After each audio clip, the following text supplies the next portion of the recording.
So till now, we have seen the diplomatic speech of Duryodhana. And now the scene is going to change. So let's discuss today verse number 12. So the verse goes like this. Tasya sanjanayan harsham kuru vriddha pitamaha simhanadam vinadyochahi shankham dadmau pratapavan. So now in this verse, a nice description is given about a different scene.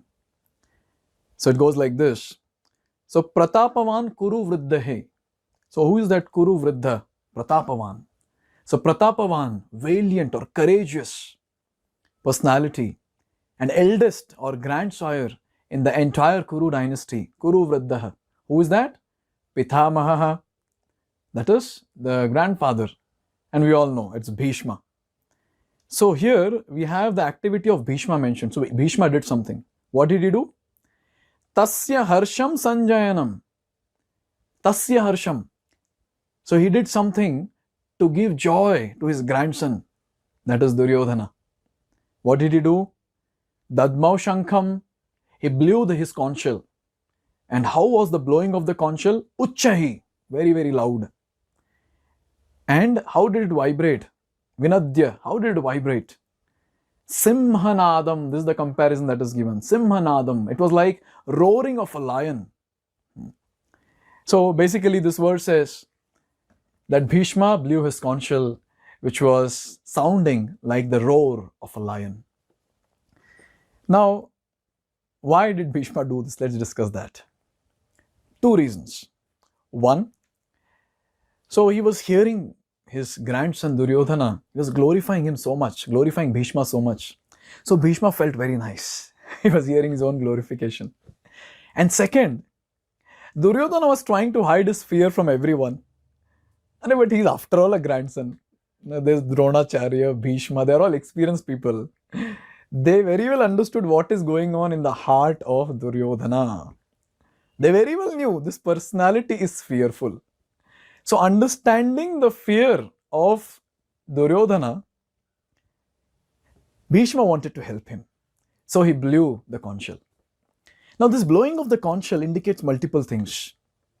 First one, when the conch shell was blown, so at that time, Duryodhana felt a lot of joy in his heart. And that was helping him to drive away the fear which was there. This is the first one.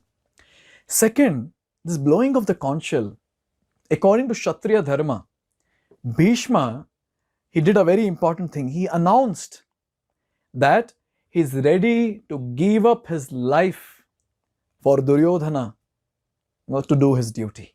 Now because he was siding Duryodhana, so his duty was to make sure that he fight for Duryodhana, and he was ready. He was ready for the pain and gain both. He was ready to die on the battlefield. This is the second one. Third one is very nice, and Prabhupada mentions that here. So the third one, Prabhupada says, see the conch, if all of us know, the conch is blown in the Aarti. And this conch actually represents Lord Vishnu. And who is Lord Vishnu? He is one of the avatars of Lord Krishna. So very nicely it's given in Shrimad Bhagavatam, which says, eteṣāṁ sahakalapam sa Krishnastu Bhagavan Swayam. So Krishna is the origin of all the avatars. So the origin of Vishnu is there on the battlefield.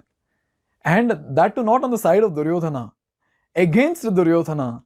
So that's what Prabhupada is mentioning here. Let's read this directly from the purport of Srila Prabhupada. These purports of Srila Prabhupada are really nectarian. Now if you read it attentively and scrutinizingly, we'll understand that how very, very difficult things, very, very intricate things, complicated things are made so simple in these simple purports. So let me read that for you. Indirectly, by the symbolism of the conch shell, he informed. Who informed? Bhīṣma. He informed his depressed grandson. Who is the grandson? Duryodhana.